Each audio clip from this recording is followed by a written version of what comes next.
Bonjour, bonjour tout le monde. Et merci beaucoup, Monsieur Peck, pour ce film merveilleux. Je m'appelle Nairi Blankenberg et je vais être le modérateur ce soir ici. And I'm going to speak in English. So we have two people on the panel who will speak in English and two in French, and hopefully we'll be able to move through it bilingually. I'm a journalist and a museum person, and I'm very, very excited to be here to discuss this film with you. I'm sorry, I cannot see you. So I think I'm going to right away introduce our panelists. We have Rokhaya Diallo, who many of you may be familiar with, auteure, réalisatrice, militante féministe et fondatrice de l'association antiraciste Les Indivisibles de Paris. We have Pape Ndiaye. Nous avons également Pape Ndiaye, qui est historien et professeur de l'histoire nord-américaine à Sciences Po, aussi français.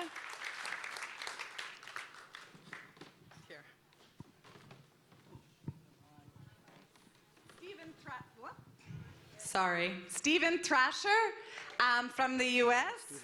He's an American journalist au Guardian, spécialiste des questions de racisme à des mouvements sociaux. Bienvenue tout le monde. Soyez les bienvenus.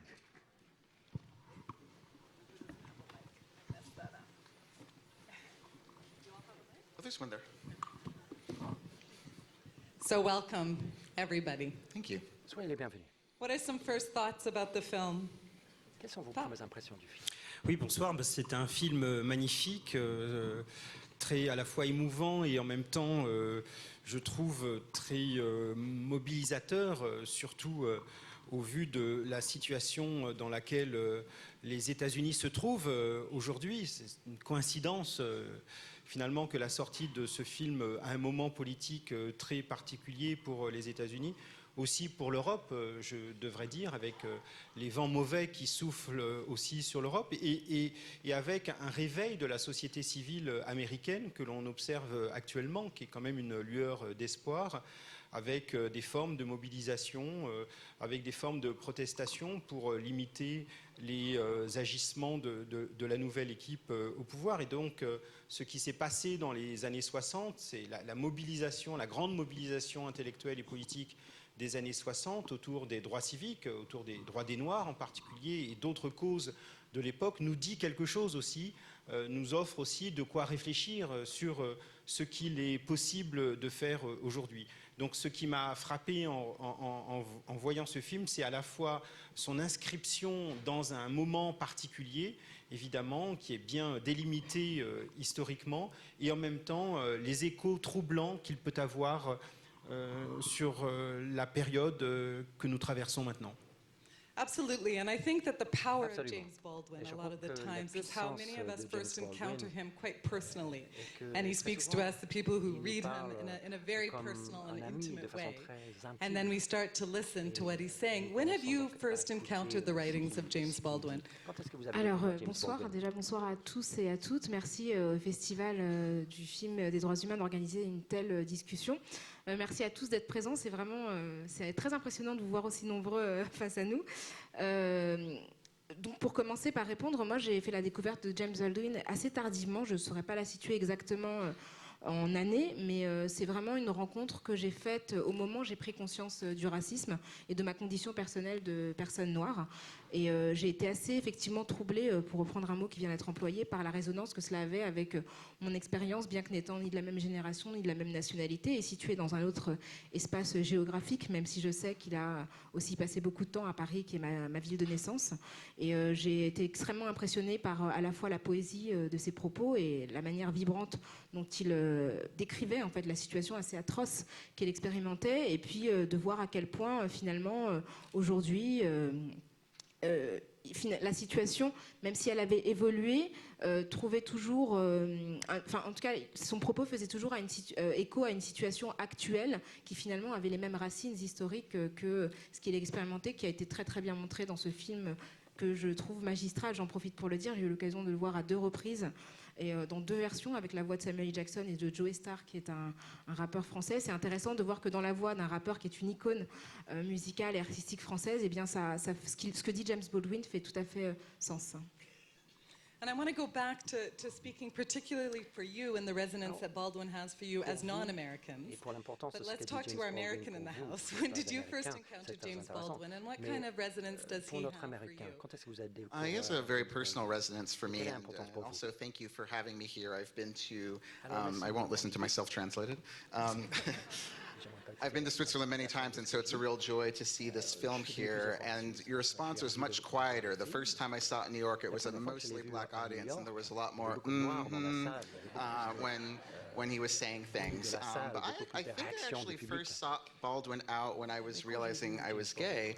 He's very much in the United States, I think, an icon of gay readers, of gay culture, particularly of black gay people. And so I think I saw him out around the same time I was also reading about Bayard Rustin, who was also the architect behind the March on Washington with King and many of the other people in the architectes des film. manifestations avec And King I read Another à Washington. Country, J'ai lu Another Country, j'ai lu and Giovanni's Fire, Room, Next Time, j'ai which lu is, The Fire Next Time, such a beautiful book that qui really est spoke un to livre me. magnifique, qui And me as parlait you personnellement. may have heard, we have a new president in the United Et comme States. vous l'aurez sans doute There's appris, just about the nous right avons un nouveau amount of président aux États-Unis take et much more than a je couple seconds pense of him. que But I think that the film is nous the le other voyons half très is brièvement dans le it's, film, mais ça suffit largement.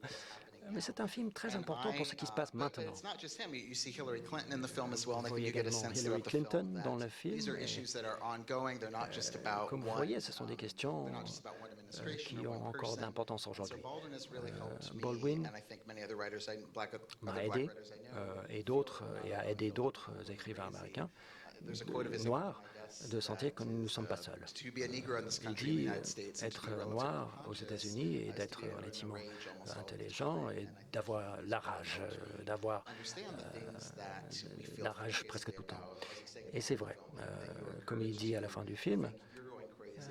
No, it's actually a very on crazy vous dit que vous êtes society. fou, mais en fait, il s'agit d'une société qui est folle. Est-ce que c'est vrai également pour la France? Oui, alors oui, je trouve que ça résonne particulièrement parce que à la fois la situation des violences policières est une situation assez ancienne en France, mais on vit dans un pays qui est pas mal en déni par rapport aux questions raciales, où il est extrêmement difficile de mentionner ces questions-là, de les expliciter. Le vocabulaire manque, les gens ont même la crainte de prononcer le mot noir, auquel on préfère le mot en anglais de black. Alors allez savoir pourquoi, mais c'est extrêmement difficile, ne serait-ce que d'avoir des termes pour désigner cette réalité. On sait que les violences policières existent pour les gens qui travaillent sur le terrain. On sait qu'il y a 15 morts par an tous les ans qui sont tués par la police. Alors évidemment, ce n'est pas les mêmes proportions qu'aux États-Unis, mais ce qu'on sait, c'est que la plupart de ces personnes sont des hommes, soit d'origine maghrébine, soit noirs, qui sont surexposés aux violences policières. Et on sait également que quand on a entre 18 et 34 ans et qu'on est noir ou d'origine maghrébine, on a 20 fois plus de risques de subir un contrôle d'identité que pour le reste de la population. Donc ce sont des réalités qui étaient sues en fait, de la part des personnes qui étaient exposées, mais très peu sues sur le plan national. Et ce qui a changé récemment, c'est que l'affaire Théo, dont j'imagine que pas mal d'entre vous ont entendu parler, ce jeune homme Théo Leaka, qui a été victime en fait, d'un viol par une personne de la police française, ça a connu une très grande résonance dans les réseaux sociaux. Et le moment, en fait, le moment où Raoul Peck en fait, a été nommé pour les Oscars était vraiment exactement ce moment où la France réalisait, en fait, une partie de la France qui l'ignorait, réalisait que aujourd'hui, un jeune homme noir comme Théo Luaka, qui n'avait absolument rien à se reprocher, pouvait être violé par un policier sans que les policiers ne soient, en tout cas au départ, même inquiétés ou emprisonnés. Donc oui, il y a une résonance certaine, et peut-être que ce que je trouve intéressant, c'est que finalement, à travers le prisme américain, ça nous permet à nous, Français, de disposer d'un vocabulaire qui est tabou en fait en France pour nommer des réalités qui sont les nôtres.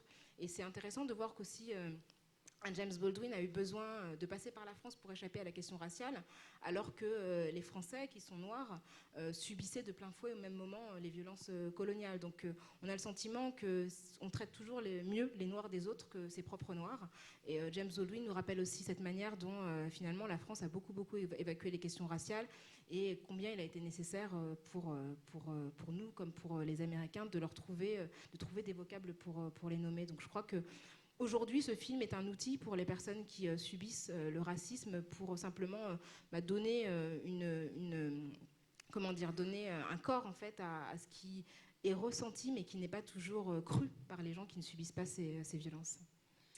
En même temps, vous dites qu'il y a de différentes expériences, il y a des similarités, mais entre le vocabulaire politique entre les États-Unis et la France, il y a une différence également. Et quelle est la nature de cette différence? Cette différence, c'est Baldwin lui-même qui l'aperçoit, puisqu'il s'installe à Paris en 1948 pour échapper à la ségrégation, pour échapper aux violences raciales qui font le quotidien des Noirs américains à cette époque.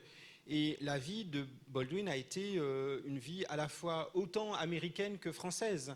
Finalement, il fait des allers-retours entre les États-Unis et la France dans les années 60, puis il se réinstalle en permanence en France à partir de 1970. Il quitte Paris d'ailleurs, il s'installe dans le sud de la France, à Saint-Paul-de-Vence, et c'est là qu'il y meurt en 87, et c'est d'ailleurs là qu'il est enterré. Donc lire Baldwin, c'est au fond être invité à faire des comparaisons et à faire des allers-retours entre les situations françaises et américaines. Donc je rejoins Rokhaya sur cette difficulté qu'il y a en France à factualiser les questions raciales qui sont généralement rabattues sur la question de la classe avec laquelle on est historiquement beaucoup plus à l'aise dans le vocabulaire politique, mais aussi dans le vocabulaire des sciences sociales, tout en remarquant quand même que les Français n'ont pas été en retard aussi pour l'expression de cela. Si l'on pense au mouvement de la négritude, par exemple, dès les années 30, il y a, et même avant d'ailleurs dans les années 20, avec la création de toutes sortes d'associations noires à Paris, il y a bien cette volonté d'essayer de montrer les situations coloniales, de dire ce que c'est qu'être noir dans la société française. On ne peut pas comprendre ce qui se passe à Harlem, les grands développements littéraires afro-américains de Harlem à partir des années 20, si on ne fait pas le lien avec Paris, parce que les écrivains de la Harlem Renaissance faisaient des allers-retours entre la France et les États-Unis. Donc, d'un point de vue historique, la situation ne se pose pas en disant il y aurait les États-Unis qui seraient en avance et puis les Français qui derrière courraient derrière ces questions. Ce sont des échanges permanents avec des pôles créateurs, New York en particulier, mais aussi Paris et aussi Londres. Il n'en demeure pas moins qu'il y a des différences, en effet, dans les situations, différences dans la factualisation, comme on vient de le dire. Je pense que c'est la différence principale aujourd'hui.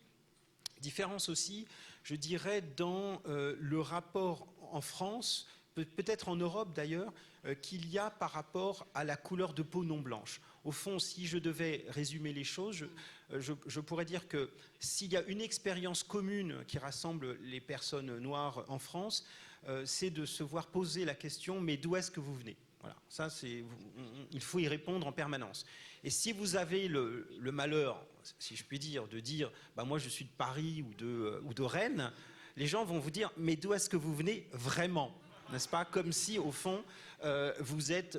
et donc, on va s'exprimer devant vous en parlant lentement, en détachant les syllabes, comme si, naturellement, on avait beaucoup de mal à comprendre la langue française, ou on va se prendre de passion pour vos papiers d'identité, qui vont devenir un objet que l'on va scruter avec un intérêt absolument incroyable à l'aéroport ou dans toute autre circonstance. Et donc c'est bien cette expérience-là, cette expérience au fond d'être un peu étranger chez soi, pour le résumer ainsi.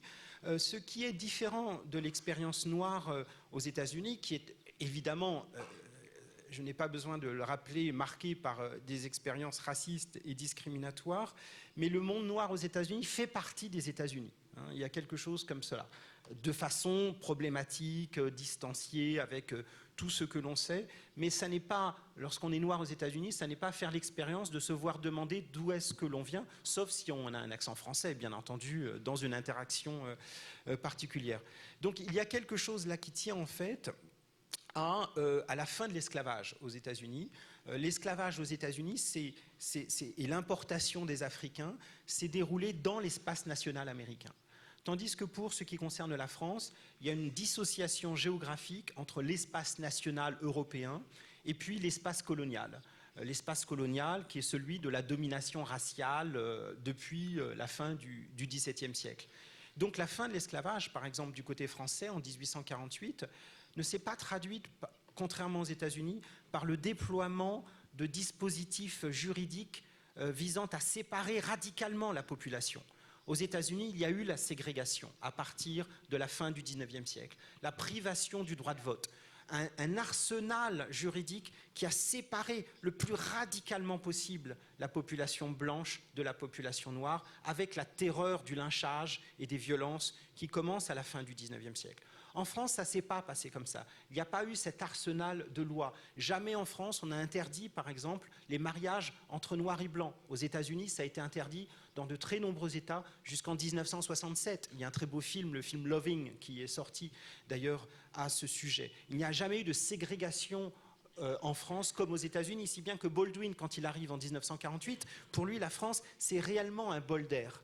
But do you think that kind of, I mean, France's ills and perhaps Europe's ills, as les far as race problèmes are concerned, happened de la France far et away de l'Europe first in the colonies. se And sont so it passés didn't have to enter into the national imagination loin in the same way de as la it did France, in the dans les US, colonies. Donc because it cela was ne rentrait just pas dans happening l'imagination somewhere populaire, else. And I puisque wonder now les gens whether there se still disaient is a c'est tendency ailleurs. to be able to look at what's happening in the Maintenant, US est-ce que and nous sort of tut-tut voyons and ce qui how se passe bad aux is it, États-Unis and, et oh, my goodness, people nous are avons being treated tendance so à badly dire que there, les but thank God problèmes it's not sont here. tous là-bas, It's not the same mais nous thing n'avons pas here. les mêmes problèmes And I chez nous. wonder whether we sometimes distance ourselves Est-ce in que Europe nous, by saying that en the Europe, racial problems exist somewhere nous else. avons tendance à dire que les Alors, problèmes c'est une question, très de intéressante, race sont toujours ailleurs. de raison. Alors, je vais m'exprimer en tant que journaliste. Je trouve que la France est très très forte pour couvrir les violences policières quand elles ont lieu aux États-Unis. C'est-à-dire que toutes les personnes, que ce soit Mike Brown à Ferguson, Eric Garner à New York, Freddie Gray à Baltimore, qui ont été donc des Afro-Américains qui ont été victimes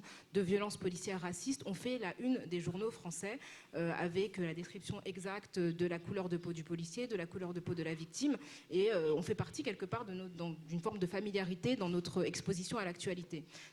Quand les violences similaires, alors elles ne sont pas similaires dans l'expression de la violence, mais en tout cas quand des jeunes hommes d'origine maghrébine ou noire ont été victimes de policiers français, ça n'est jamais mentionné dans les médias. Et quand c'est le cas, je pense par exemple de Azied Benna et Bouna Traoré qui sont morts en 2005 dans un transformateur électrique à Clichy-sous-Bois alors qu'ils couraient, donc ils avaient 15 et 17 ans, ils couraient pour échapper à la police et de peur d'être arrêtés, ils se sont réfugiés dans un transformateur électrique et ils sont morts électrocutés. On sait aujourd'hui que les policiers les ont laissés 15 minutes dans un transformateur dont ils n'ont pas voulu faire couper l'électricité, on ne sait pas pourquoi, mais en tout cas ils savaient qu'il y avait 2 adolescents en danger qu'ils ont laissé mourir, ce qui a donné lieu à des révoltes assez massives à Clichy-sous-Bois et dans toute la France. Ces 2 jeunes hommes sont morts, enfin ces jeunes garçons, c'est des adolescents, donc on sait que l'un était d'origine maghrébine, l'autre était noir. Je sais, pour avoir recherché, que les policiers étaient blancs, mais je n'ai jamais lu en fait la mention de leur couleur de peau dans aucun média. Je n'ai jamais lu la mention des couleurs de peau des policiers dans aucun média. Et de la même façon, on a évoqué Adama Traoré. Donc Adama Traoré, c'est un jeune homme qui est mort l'été dernier. Il avait 24 ans, il est mort à Beaumont-sur-Oise, en banlieue parisienne, en interagissant avec des gendarmes. Donc c'est comme la police, mais qui dépend plutôt des militaires. Il est mort en fait dans des circonstances qui restent encore à éclaircir. Et pareil, en fait, on sait qu'il est noir parce qu'on devine qu'Adama Traoré est un nom ouest-africain. On a vu sa photo, mais ce n'est jamais écrit, ce n'est jamais verbalisé. Et finalement, cette question du mobile racial dans la maltraitance d'une certaine partie de la population n'est absolument jamais dite. Elle n'est jamais explicite. Et elle est comme ça, elle pèse en fait, elle plane un petit peu au-dessus de l'actualité sans être jamais formulée. Puis l'autre chose que je trouve intéressante aussi, c'est pour les gens qui s'engagent contre le racisme, comme c'est mon cas en France, et qui décident en fait d'adopter un vocabulaire explicite en parlant de personnes noires, en parlant d'arabes, en parlant de personnes d'origine asiatique, etc. De cette manière-là, eh bien, ils sont souvent accusés de vouloir américaniser l'antiracisme français, d'importer ce qu'on appelle un communautarisme. Alors moi, il faut qu'on m'explique ce que signifie ce terme-là, qui serait le propre de la culture américaine, alors que nous, Français, serions des universalistes aveugles aux couleurs. Et ce que raconte à l'instant Pape Ndiaye sur le fait que lorsqu'on est noir, on est en permanence renvoyé à l'étranger, montre bien qu'il n'y a pas d'universalisme. Moi, c'est vrai que je l'ai vécu, cette question de d'où on vient, et le fait d'être, si on a le malheur d'être, comme c'est mon cas, originaire d'un pays touristique, alors on a tous les gens qui ont visité. Mes parents viennent du Sénégal, donc il y a toujours quelqu'un qui est allé au Sénégal et qui va passer 1 heure à me parler du Sénégal, ou s'il ne connaît pas le Sénégal, il me parle d'un pays qui est à côté. dont je n'ai que faire, mais il a l'impression qu'en fait, il est beaucoup plus lié par ce pays à moi que par notre pays commun. Donc on voit bien qu'il y a toujours une volonté d'exotiser en fait les personnes noires et de quelque part de se rassurer par rapport au fait qu'elles ne sont pas tout à fait françaises et qu'elles sont davantage connectées à l'extérieur qu'à l'espace national français. Et donc cet universalisme-là, c'est une forme de mythologie qui finalement empêche vraiment la formulation des questions raciales et empêche aussi les minorités à prendre conscience de leur situation. Et je trouvais que c'était intéressant ce que disait Pape Ndiaye sur la ségrégation, parce que je trouve que la ségrégation, évidemment, aux États-Unis, c'est quelque chose d'absolument horrible, mais d'une certaine manière, elle a permis aux Noirs d'avoir la conscience de leurs conditions communes et de finalement passer du temps ensemble, de former une élite commune. Ce qui, en France, en fait, est beaucoup plus difficile parce qu'on vit dans l'illusion du fait qu'on est des Français comme les autres et on ne développe pas vraiment des outils qui nous permettent de prendre conscience de notre condition et de les formuler politiquement. Et ça rend les choses extrêmement compliquées parce qu'on vit dans une forme de schizophrénie où à la fois on nous dit qu'on ne peut pas être français et algérien et quand on dit qu'on est algérien, on vous dit mais attendez, vous rejetez la France, vous refusez la France, etc. Et quand on dit qu'on est français, on nous demande d'où on vient, etc. Donc il y a vraiment une forme de schizophrénie qui génère une colère dans la jeunesse et qui, par rapport aux Américains, je trouve qu'ils ont la possibilité en tout cas de se référer à un groupe qui est structuré historiquement. Though I wanted to sort of make a yes. Oui, je voulais faire un lien au mouvement Black Lives Matter. Donc on voit en tout cas un mouvement donc de militantisme aux États-Unis et donc il y a envie justement d'aller au-delà des frontières nationales et d'ouvrir justement un processus collaboratif avec un bon nombre de pays de par le monde. Et Pape, c'est vrai que souvent on me demande d'où vous venez. Moi je dis Los Angeles. Non, mais d'où est-ce que vous venez vraiment? Alors mon père était noir et ma mère était blanche. Et c'est vrai que j'ai eu ce genre d'expérience. Et donc les amis immigrants aussi m'en ont parlé au cours des 5-6 dernières années. Les États-Unis, alors le premier président noir, et il demande justement à cet homme d'affaires et qui lui a demandé justement de montrer son certificat de naissance. Et après, et cette idée à savoir si vous appartenez ou non. Et ça, ça arrive très souvent aux États-Unis. Et donc, moi, j'ai fait un reportage à Ferguson immédiatement après que Michael Brown ait été tué. Et je suis retourné plusieurs fois à New York et Baltimore. Et c'est fascinant de voir comment les jeunes noirs, alors je sais qu'il y a différents types de ségrégation. Alors, il y avait la ségrégation, on voit donc le Lorraine Motel, où Dr. King a été tué. Et Lorraine Motel se trouve à Memphis. C'était une communauté où vous aviez une ségrégation raciale, mais aussi une intégration économique. Et donc, dans le même quartier, vous aviez donc des médecins, des avocats noirs, et aussi ceux qui... Et la raison pour laquelle Dr. King est venu, parce que justement, ils travaillaient dans le système d'assainissement. Et une des choses que produit le racisme, et Baldwin en parle aussi, c'est que ça fait une ségrégation par race, par pays et par type d'expérience. Et depuis l'intégration aux États-Unis, et donc ça c'est un professeur de Yale qui le disait à la fin, donc les élites noires ont été encouragées à penser nous sommes là-haut et on n'a rien en commun avec les gens qui sont là en dessous. Et Black Lives Matter est l'instrument par le biais duquel on a pu démarrer, c'est par justement le Black Twitter et les réseaux sociaux où Michael Brown a été tué. Il y a eu cette période assez inhabituelle pendant laquelle les gens du voisin étaient envoyés par Twitter des images de son corps dans la rue et en disant justement en disant notre voisin, notre fils, notre cousin a été tué. Et ça, c'est assez inusuel. Et donc, je pense que c'est assez semblable en France. Et donc, la presse des États-Unis se dépend beaucoup de ce que leur disent les policiers. Donc, il y a eu cette période de 4 heures où toutes ces images ont été diffusées en disant voilà ce qui est arrivé donc, à un des nôtres. Et après, donc, il y a eu le hashtag Black Lives Matter. C'était incroyable de voir comment cela a aidé justement à réunir des militants noirs, des politiciens et de voir justement aussi des universitaires et comment ça se parlait les uns les autres et de façon dont parle Baldwin et de voir un petit peu comment ça s'est lié avec des manifestations d'étudiants en Afrique du Sud, la Palestine, la France. Et en ayant travaillé au Guardian, j'ai vu que souvent la façon dont les choses se développent différemment au Royaume-Uni et aux États-Unis et nous en moyenne au cours des 2 dernières années. Et depuis le Guardian le Guardian et le Washington Post n'ont pas rapporté la même affaire. Il y a à peu près 1100, 1200 personnes tuées par la police, à peu près 2-3 personnes par jour. Et ils n'ont pas ces chiffres-là au Royaume-Uni. C'est assez inhabituel. Mais quand ils ont regardé qui a été arrêté par la police, à ce moment-là, les disparités raciales sont exactement les mêmes. On voit que le racisme a ses spécificités selon les États, mais l'oppression, comme l'appelle Baldwin, c'est une métaphore pour le pouvoir de la part des Blancs. Et ça, on le voit où qu'on soit. Et Black Lives Matter a aidé à montrer qu'on n'est pas les seuls. Mais même si le traitement est différent selon les pays. Alors c'est vrai qu'on voit, on voit une résistance et on voit la violence perpétrée dans les pays. Alors il y a une des paroles dans le fait que tous les pays occidentaux sont pris dans ce mensonge, comme quoi font référence à leur propre humanisme. On voit bien que c'est un arc qui traverse l'Europe, les États-Unis et sans doute beaucoup d'autres régions du monde. Je vais y répondre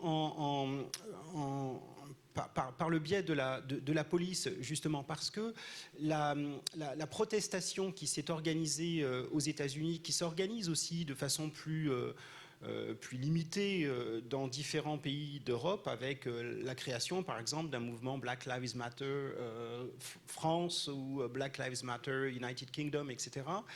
Elle s'organise contre les violences policières extrêmes, les tortures comme celles que Théo a subies ou les meurtres qui font l'expérience non blanche, noire en particulier, aussi maghrébine en France ou noire aux États-Unis, un peu hispanique aussi, mais c'est aussi un ordinaire beaucoup plus discret, beaucoup plus banal d'humiliation.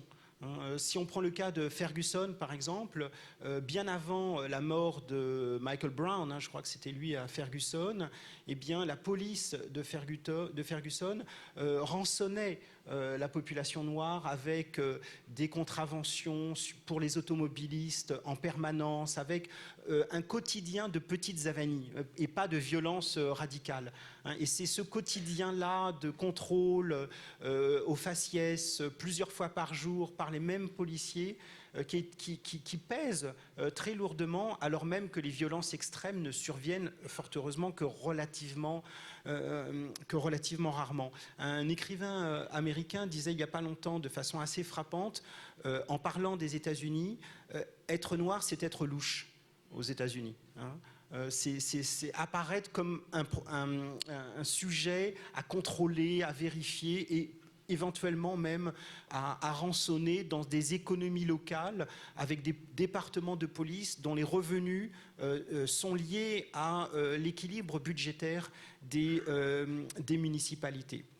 Et donc, les mobilisations qui s'organisent et qui sont si visibles depuis quelques années contre les violences policières, ce ne sont pas simplement des mobilisations contre les meurtres, c'est aussi des mobilisations qui saisissent de manière plus générale un ensemble de relations extrêmement dégradées, disons-le comme ça, entre la police et une partie de la jeunesse mondiale. Et si c'est le cas un peu partout, ça n'est pas le hasard. On parle, vous savez, de cette notion aujourd'hui de racisme institutionnel, c'est-à-dire que l'on essaie de saisir ce qu'il y a dans la police, dans le comportement de la police, dans les méthodes d'entraînement, dans les armes, dans les sociabilités policières qui font que les policiers se comportent comme ça. À Baltimore, certains des policiers qui ont été incriminés dans la mort d'un jeune dans un fourgon étaient noirs. N'est-ce pas? Donc on ne peut pas rejeter ça sur le comportement raciste d'individus particuliers. Il y a bien là la question qui se pose à l'échelle des institutions et qui invite dès lors à la comparaison et également, bien sûr, à des formes d'alliance, de correspondance entre des mouvements qui essaient de faire de telle sorte que ces formes d'humiliation et de violence reculent. So if we step away perhaps from police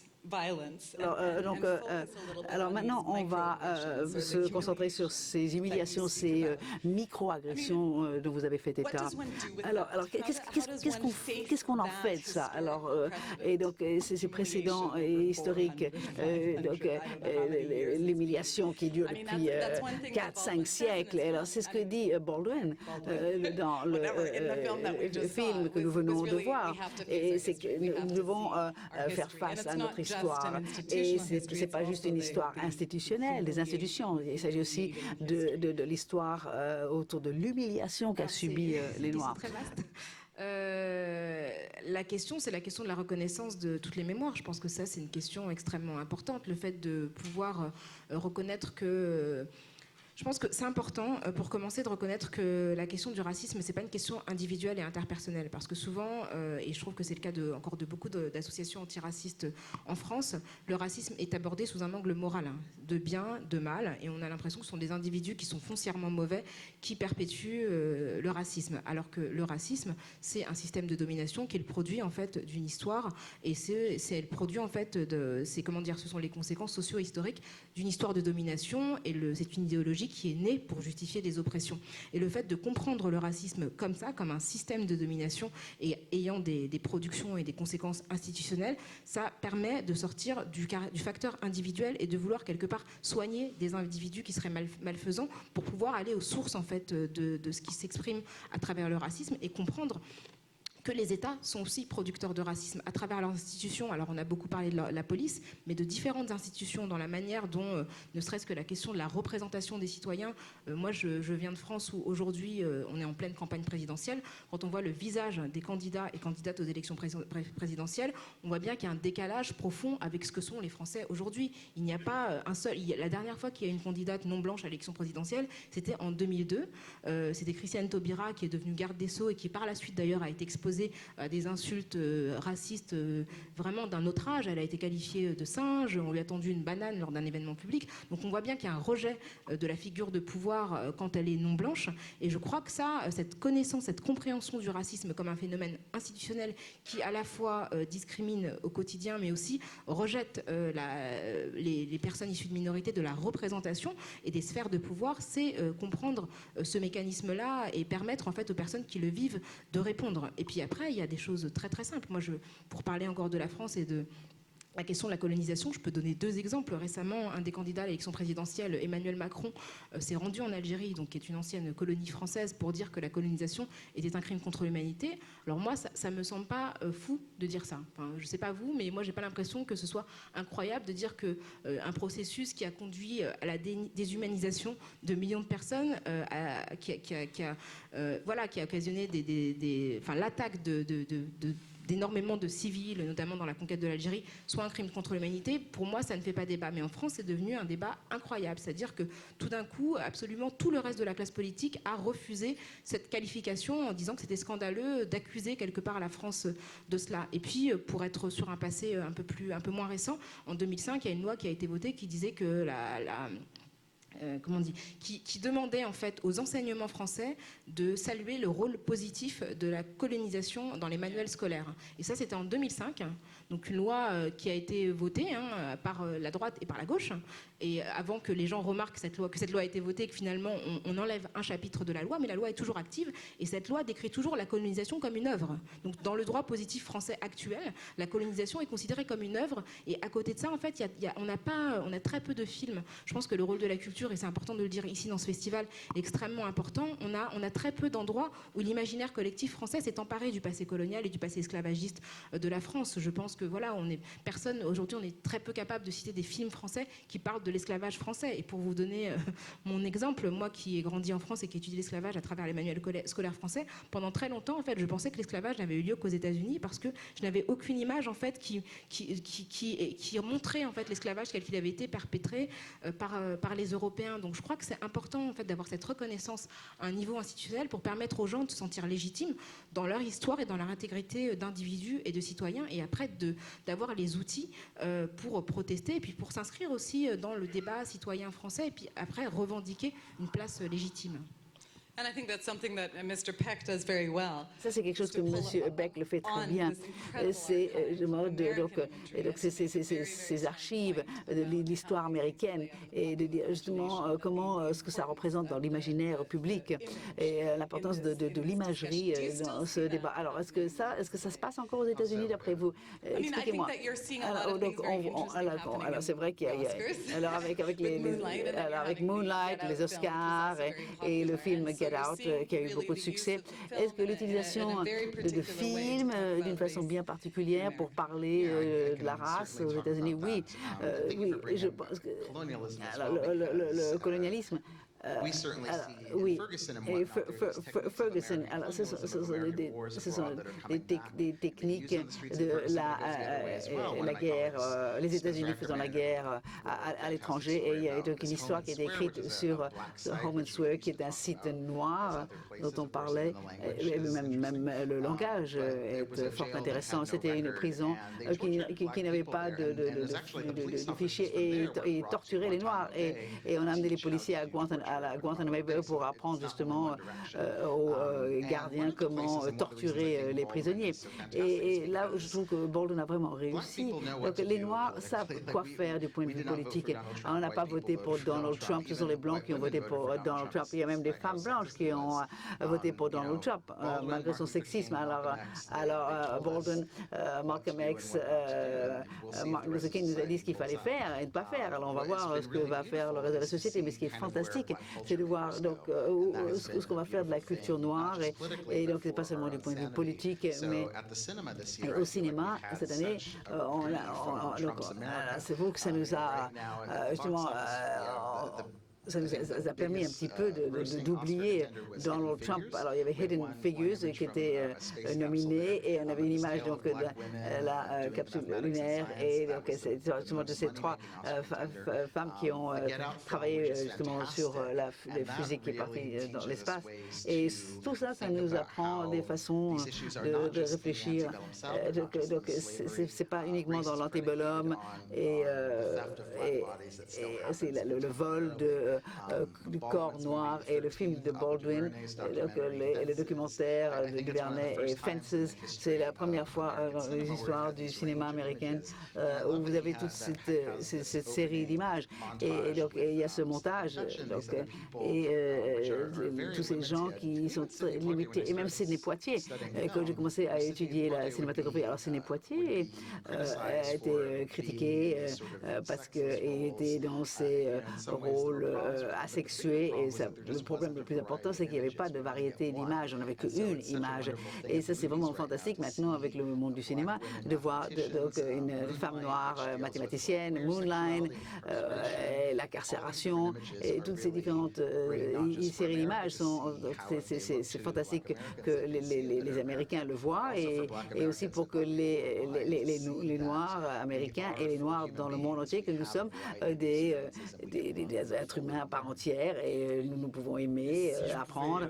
Rebondir là-dessus, c'est une manière aussi de penser cette histoire longue dont on a vu un épisode évidemment dans le documentaire ce soir, pas simplement comme une histoire d'oppression, mais aussi une histoire de résistance, une histoire positive aussi, une histoire de construction à la fois de mouvements politiques, mais aussi de culture littéraire, de culture musicale, ce que le sociologue britannique Paul Gilroy appelle les bijoux rapportés de la servitude. C'est une manière de penser aussi les formes de domination comme étant des terreaux particulièrement fertiles pour la création artistique en général, parce que la création artistique, elle est vitale pour survivre, pour fournir un langage d'espoir, pour simplement penser à la possibilité que les choses puissent s'améliorer, sinon pour soi, en tout cas pour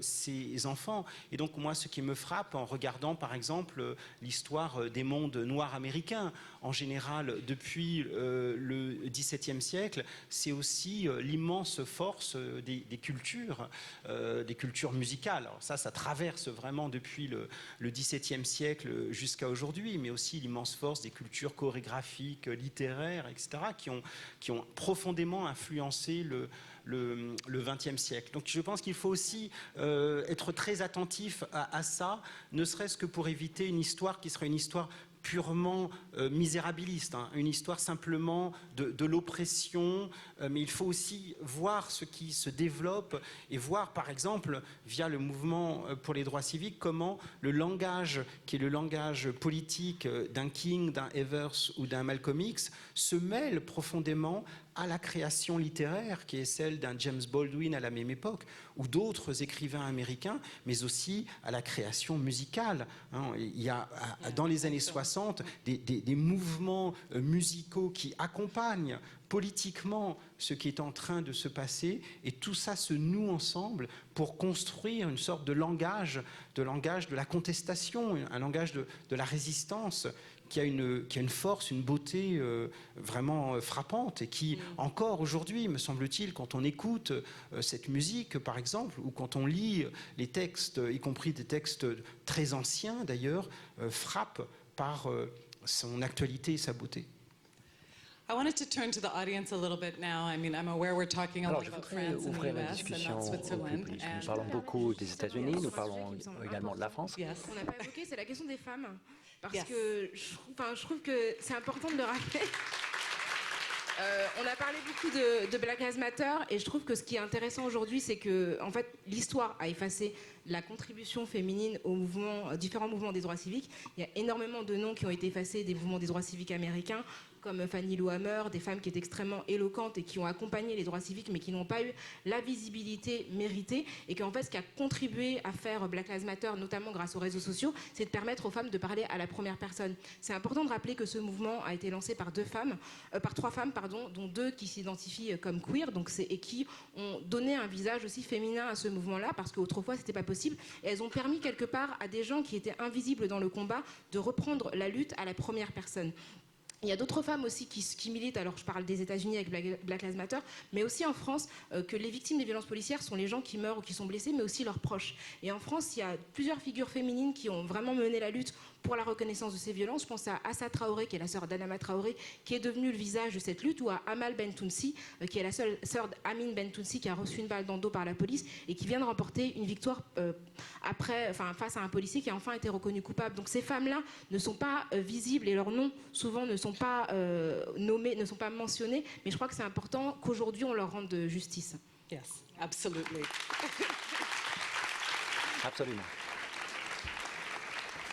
I'm going to go back to the audience to pick up on that. Alors, je yes. reviens vers le public pour continuer cette discussion. Oui, vous avez la parole. Justement, j'aurais voulu revenir sur ce que vous allez introduire, c'est que vous êtes français, américain, moi je suis suissesse, blanche, neuchâteloise depuis des générations. Moi je me demandais si en Suisse, finalement, je ne sais pas si vous avez une opinion là-dessus, ou peut-être des gens noirs ou non blancs dans le public, sur est-ce que la situation est différente en Suisse pour les noirs ou pour les non blancs? Anyone like to answer that from the audience? On a peut-être beaucoup d'argent de la traite négrière dans nos banques, sans doute, dans l'histoire, je pense. I'll hand it back to Switzerland. Does anyone want to take Alors, that la on? Suisse, est-ce que quelqu'un souhaite répondre? Yeah, sorry. Je vois qu'il y a quelqu'un Yeah. qui lève la main.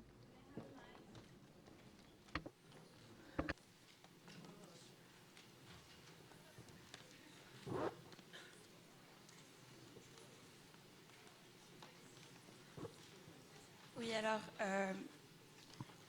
il y a du racisme en Suisse. Ce pays n'a peut-être pas un passé colonisateur.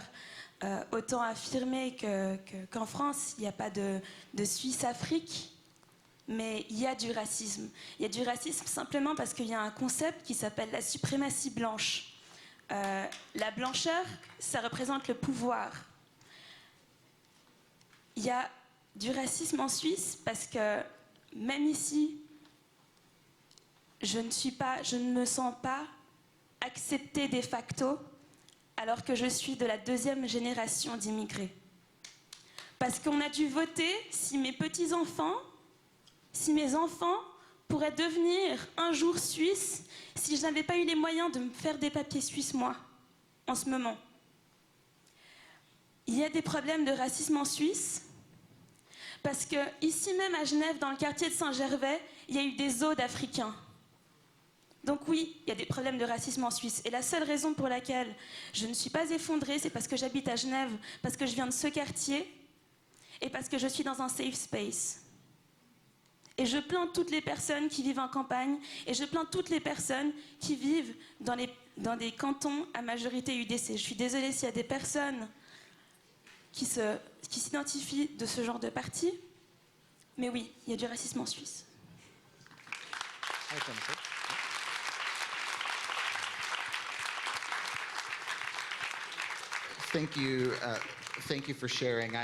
Merci d'avoir partagé ce témoignage. J'ai beaucoup d'amis en Suisse et je dirais que quand vous parlez avec des immigrés ou avec des Noirs, ils n'ont pas du tout la même perspective de blanc. Même ici, on m'a dit « Mais d'où est-ce que vous venez vraiment ?» quand j'ai dit que je viens de Los Angeles. Il est intéressant de penser au fait que Baldwin a parlé du capitalisme lui-même, la suprématie blanche et la puissance du Chase Manhattan, de la banque Chase Manhattan. J'ai fait de la recherche aux États-Unis. J'ai des collègues qui font de la recherche sur l'histoire de l'industrie des assurances, qui est une grande industrie en Suisse et qui est très liée à l'histoire de l'esclavage. Il y a des compagnies d'assurance aux États-Unis qui utilisaient des esclaves et qui ont grandi grâce à l'esclavage. Donc beaucoup de banques, beaucoup de compagnies d'assurance étaient basées sur l'esclavage, même si la Suisse n'était pas une puissance colonisatrice. Il est vrai des États-Unis également. Nous disons fréquemment que c'était le Sud qui avait des esclaves, mais en fait, toutes les entreprises américaines ont utilisé des esclaves. Et l'histoire de l'esclavage, l'histoire du colonisme est très liée à ce pays également. Oui, je crois qu'il faut reconnaître les différentes manifestations de la suprématie blanche. Je pense qu'il s'agit d'un point de départ intéressant. Vous en avez parlé ce matin avec vos étudiants qui nous aident à reconnaître les différents types de racisme en Europe. Comment est-ce que vous voyez cette situation en France, aux États-Unis ou en Europe? Le racisme s'exprime principalement par des formes qui sont des formes dites culturelles. Autrement dit, on trouve rarement, ça peut arriver, Rokhaya Diallo parlait de Christiane Taubira tout à l'heure, on trouve rarement le racisme à l'ancienne qui s'appuyait sur l'explicitation de différences raciales avec un substrat anatomique et biologique. Aujourd'hui, le racisme passe plutôt par l'expression de culture. Alors on va dire par exemple, il faut protéger notre culture contre les cultures étrangères qui arrivent et qui sont irréductibles à la nôtre. Et donc on va présenter les autres, non pas comme étant racialement différents, mais comme provenant de cultures et de religions tellement différentes qu'elles ne peuvent pas raisonnablement s'adapter ici. Donc c'est tout ce langage-là de l'expression et de l'irréductibilité culturelle qui est aujourd'hui dominant et qui permet d'ailleurs à des formations d'extrême droite en Europe en particulier de présenter un jour un peu plus avenant entre guillemets, même si ça n'est que de façade, par opposition aux formations politiques anciennes. Typiquement, le Front National aujourd'hui va se parer des vertus de la culture française, mais aussi de la laïcité, de la défense des femmes et même des homosexuels, dans une sorte de paradoxe incroyable quand on connaît l'histoire de ce parti, sous-entendu pour défendre tout cela face en particulier à l'islam et à des cultures différentes. Donc aujourd'hui, me semble-t-il, c'est cette forme-là qu'on appelle aussi le néo-racisme qui est devenue dominante et qui est extrêmement pernicieuse parce qu'elle paraît plus douce, en tout cas plus acceptable que le racisme pur et dur à l'ancienne, qui n'est pourtant, quand on gratte un peu, qui n'est pourtant jamais très loin, bien entendu. I think that tomorrow there's a screening of the film again. Le film, specifically looking at the Swiss question, because I think, of course, it's an on important verra le film question. But, encore demain again, et il y aura une going to the discussion audience, sur la situation en as you watched Suisse the film, were there suite things that à ce resonated film. for you, Je demanderai au public qu'est-ce que vous avez senti en voyant le film et est-ce que vous avez pensé à une situation en Suisse? Je m'appelle Tanguy Kouessan, je suis français, suisse, togolais, donc européen, africain. je ne suis pas américain, mais il est vrai que la réalité américaine a été une béquille pour moi pendant longtemps. Vous avez très bien dépeint les réalités, qu'elles soient des deux bords de l'Atlantique. Vous avez fait les ponts entre les deux, vous avez exposé les réalités sociales, politiques, économiques. Vous avez fait le voyage dans le temps. Sauf que Baldwin, à travers ce film, il nous dit à un moment donné, on doit tendre la main vers l'autre. Ça, je n'en ai pas entendu parler. Vous avez en face de vous, je vous prends un parti, une audience essentiellement blanche, qui a vu un film sur un sujet où on lui tend la main. On lui dit, faites attention, le sujet qu'on vous expose, il est lourd, il fait mal. Et vous passez votre temps ici à dépeindre des choses rondes, belles. Il y a une femme là qui vous a posé la question de savoir s'il y avait ce même problème en Suisse. Vous avez entendu la réponse de la petite jeune? Alors, ce que je veux dire ici, c'est que le travail qu'appelle Baldwin, c'est un travail de fond. On a évoqué tout à l'heure le travail qui a été fait par une communauté africaine. Je suis parisien aussi. Une communauté africaine. J'ai 44 ans. J'ai commencé mon travail à 21 ans.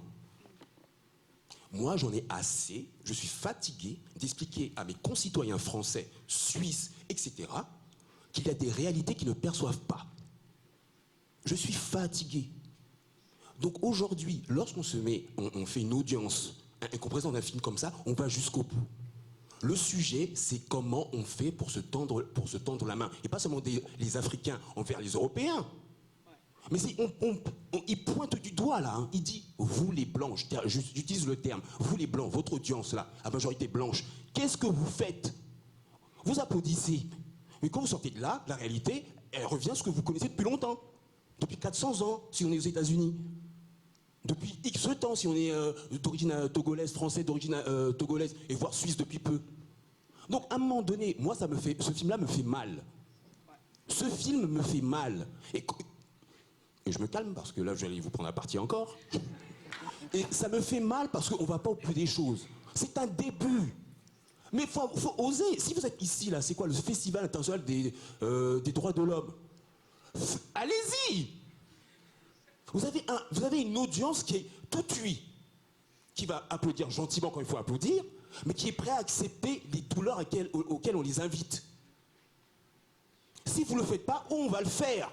Et là, je suis impoli, putain.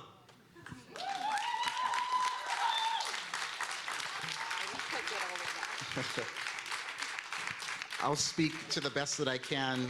Alors je vais faire mon possible. J'espère que l'interprète peut me suivre. Merci d'avoir partagé ces impressions.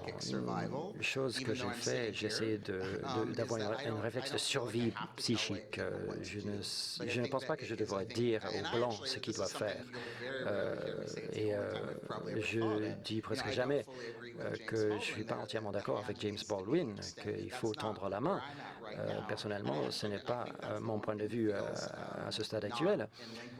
Et là, je pense que le mouvement Black Lives Matter ne partage pas ce point de vue, puisque le mouvement de Black Lives Matter dit tout simplement, ce n'est pas une question de est-ce que nous sommes assez bons et nous devons énormément aux féministes noires sur la politique de responsabilité, par exemple. Elizabeth Higginbotham, intersexualité, Kimberly Crenshaw et le River Collective, nous devons énormément à ces féministes. Mais nous avons montré ce qui se passe. Et ce n'est pas à nous de résoudre ce problème maintenant.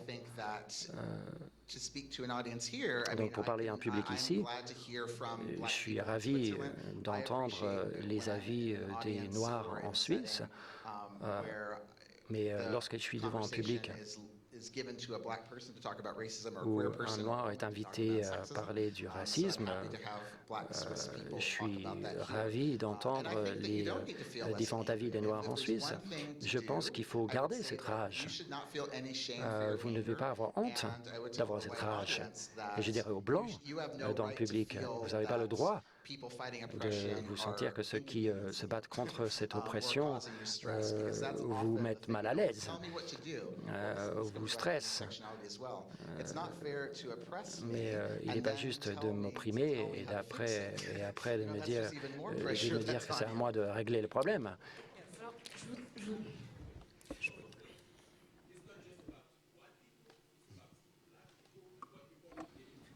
I disagree. Je ne suis pas tout à fait d'accord. Non, je voudrais répondre à ça. Je trouve que votre question est extrêmement intéressante et je rejoins tout à fait ce qui vient d'être dit, dans le sens où effectivement, quand on est issu d'une minorité, on subit, on l'a dit, les potentielles violences, les humiliations, la déshumanisation, la remise en question, la suspicion. Donc on ne peut pas en plus avoir, avec la charge du stress qu'on a quotidiennement, la charge d'éduquer le reste de la société. Je pense que James Baldwin est disponible, on peut lire tous ses livres en français, en anglais. Il y a énormément d'universitaires qui travaillent sur les questions raciales depuis des décennies. Donc je pense que les gens qui s'intéressent à ces questions-là peuvent se documenter par eux-mêmes. En revanche, ce que je pense qui me semble important, c'est que les personnes qui sont dominantes dans le processus racial, il faut qu'elles sachent qu'elles sont privilégiées. Donc quand on dit que les personnes blanches vivent... bénéficient d'un privilège, souvent ça fait polémique parce que les gens disent oui, mais il y a des blancs qui sont pauvres, etc. Alors être privilégié, ça veut dire que quand dans un système de domination, une personne n'a pas un bien, ça veut dire qu'une autre personne en bénéficie. Pour être très concrète, si demain je cherche un appartement et que je ne l'ai pas en raison de ma couleur de peau, c'est une personne blanche qui l'aura. Et cette personne blanche est peut-être très sympathique, peut-être qu'elle milite dans un collectif antiraciste, mais de fait, elle bénéficie du fait que moi, je suis discriminée. Donc je pense que les personnes blanches qui, de manière complètement inconsciente, au quotidien, bénéficient du fait que la société est injuste, doivent remettre en cause ces privilèges et se rendre compte que leur situation dominante et parfois confortable n'est pas juste. Et en fait, la justice nécessairement impliquera moins de confort pour une population qui est dominante. Donc c'est difficile, mais je pense que ce travail-là, il doit être fait par les populations qui sont dominantes, parce que les gens qui sont dominés sont trop occupés à lutter contre l'oppression et le racisme pour en plus prendre la charge de l'éducation du reste de la société. Et ça, vraiment, moi j'invite chaque personne qui est ici, non seulement à prendre cette conscience par rapport à son individualité, mais aussi vous avez dans votre entourage d'autres personnes qui bénéficient de la même manière de ce système de domination. Et je pense que c'est votre rôle de les éduquer et de leur parler, de les sensibiliser par rapport à cette question-là, parce que les autres ne sont pas en mesure, mais ne serait-ce que pour des raisons de santé mentale, de le faire. Oui.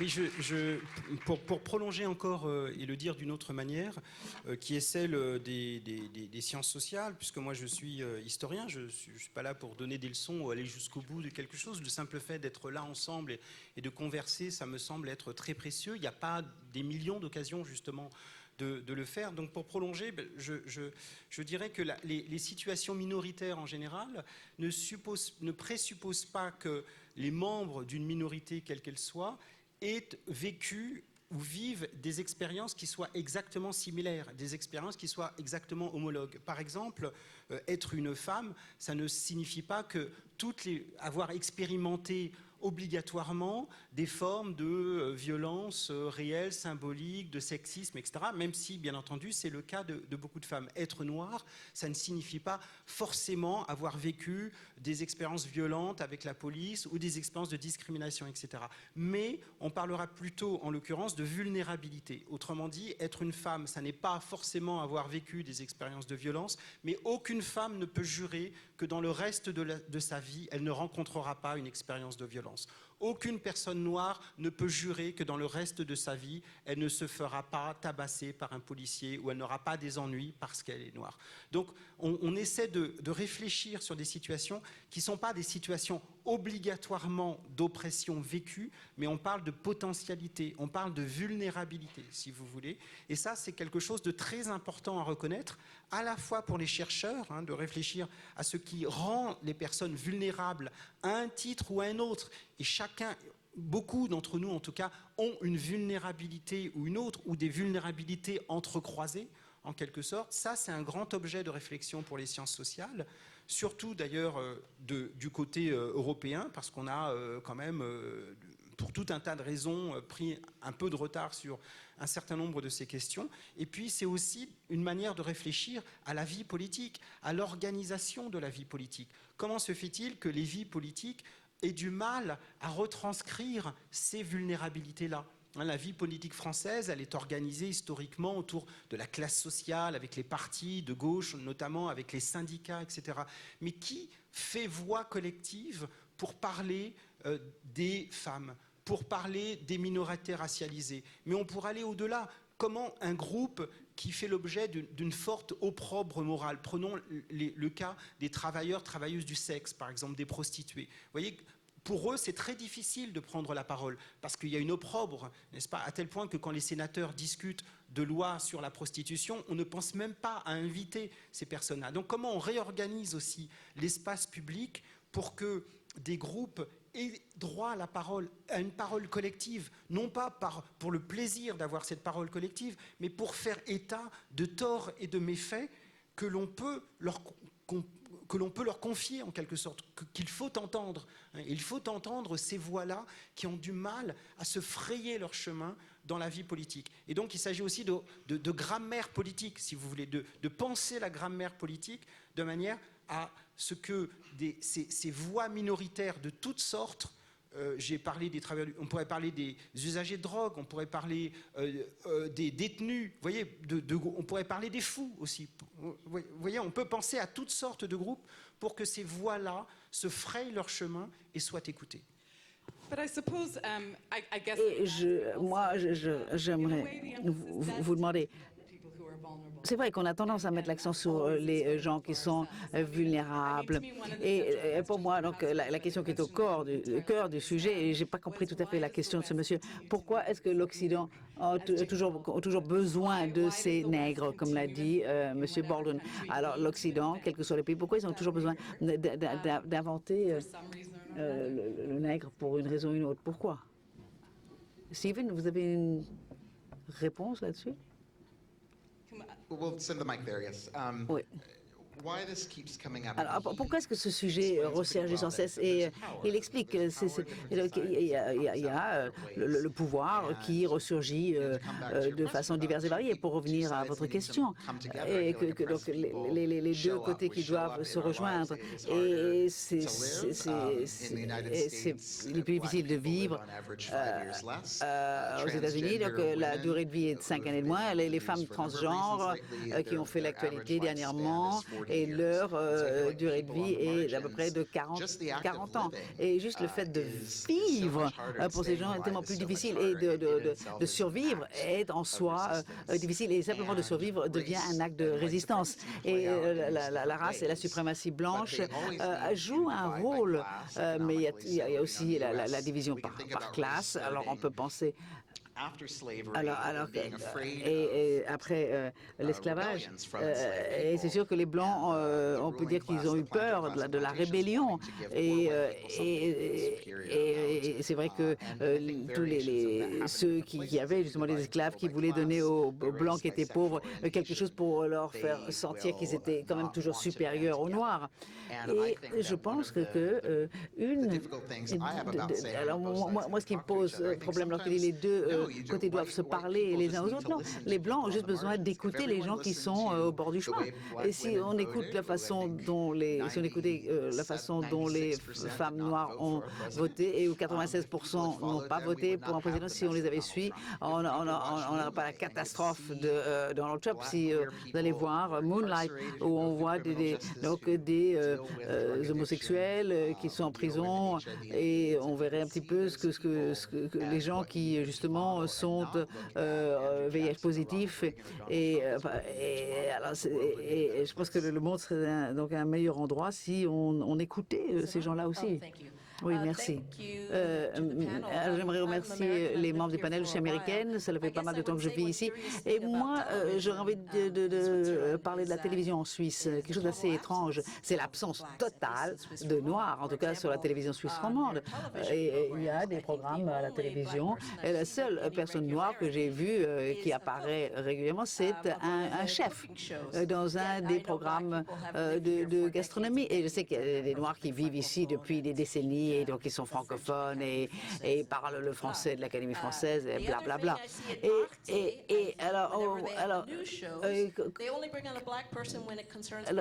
Donc il nous faut venir un noir à la télévision que quand éventuellement ils vont parler de la banlieue. Alors en Europe, la diversité, c'est quelqu'un d'Espagne, d'Italie, du Portugal.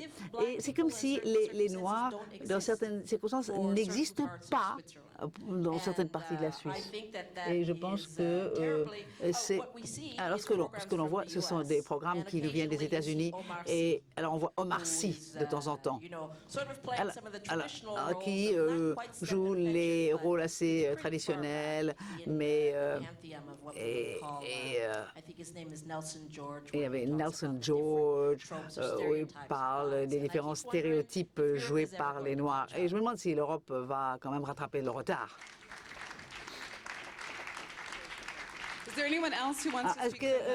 Est-ce que quelqu'un d'autre du public aimerait prendre la parole? Yes. Je m'appelle Xavier Jean Keïta. Je suis avocat depuis 33 ans. Je suis franco-sénégalo-malien et je vis actuellement aux Pays-Bas et je dirige le bureau des avocats à la Cour pénale internationale. Dans ma deuxième partie professionnelle, j'ai exercé comme avocat à Paris pendant 22 ans. Et je peux vous dire que le racisme, c'est pas seulement la couleur, mais on a beau atteindre certains niveaux professionnels, il y a un racisme sourd au niveau de la profession. Vous pouvez être avocat, oui, c'est très bien. On peut même vous dire, oh, mais vous pourriez même être ministre dans votre pays, sauf à leur rappeler que notre pays, c'est le même. Et j'ai dirigé le premier syndicat d'avocats de France en 99. Et j'avais 43 000 avocats derrière moi. Et ben, je peux vous dire que j'étais soutenu mollement par mes confrères parce que tout d'un coup, je n'avais pas le droit de dépasser un certain cap. Et j'ai dû leur dire, mais vous savez, on a quelque chose de noir en commun et qui fait notre lien. Alors j'ai marqué un temps d'arrêt et j'ai dit, ce qu'on a en commun de noir, c'est la robe. Le reste, je m'en fous. Ça, c'est un message, un premier message professionnel. Mais je voudrais dire que ce film m'a énormément touché, il m'a même bouleversé. Parce que ce que j'ai vu dans ce film, ça a l'air de la description de quelque chose d'historique qui serait derrière nous, parce que quand on montre Barack Obama, on se dit, bon, finalement, tout ça, c'est le passé. Mais c'est d'une cruelle actualité, ça tombe tellement pile avec les élections actuellement aux États-Unis, en Europe. Et bien, il y a 3 jours, il y a 2 jours même, j'ai passé la soirée à regarder la télévision néerlandaise, parce que j'habite là-bas et que même mon voisin qui me prend dans ses bras, qui me dit que je suis son frère, ben, il me dit alors ça va, il y a les élections ce soir. Je dis mais au fait oui, je suis inquiet parce que si Wilder passe, je pars demain. Je lui dis ça en plaisantant. Il dit non, mais j'espère qu'il va passer. Et il me dit tout de suite, non, mais toi tu es mon frère. Et il essayait de me convaincre que je devrais m'estimer heureux aux Pays-Bas d'être un noir africain et de ne pas être turc ou marocain. J'ai dit, mais voilà un racisme dans le racisme. Et j'ai dit, bon, c'est déjà pas mal. Je dois m'estimer heureux d'être moins teinté ou même noir. Ça peut passer. C'est incroyable. C'est plus que jamais. Ce film doit être diffuser et réveiller nos consciences, qu'on ne s'endorme pas derrière certains acquis. Et je terminerai par dire que les États africains aussi ont une certaine responsabilité.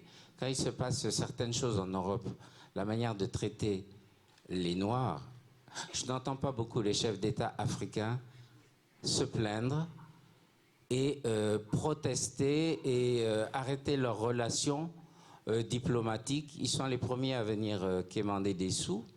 Et vous avez dit tout à l'heure, madame, que la Suisse, il y avait peut-être l'argent de l'esclavage, mais il y a pire. Il y a l'argent de nos chefs d'État et de nos dictateurs, et ça, la Suisse l'accepte. There you go. Thank you very much. Un grand merci. Voilà, bon, je vais clore la session et on va quand même rester si vous voulez poser d'autres questions, mais je vois que l'heure avance et on me fait des signes. Alors un grand merci à vous tous d'avoir participé et j'aimerais remercier Stephen Drescher, Rokhaya et Pape Dia. Thank you in the booth. Et merci beaucoup aux interprètes. Merci beaucoup.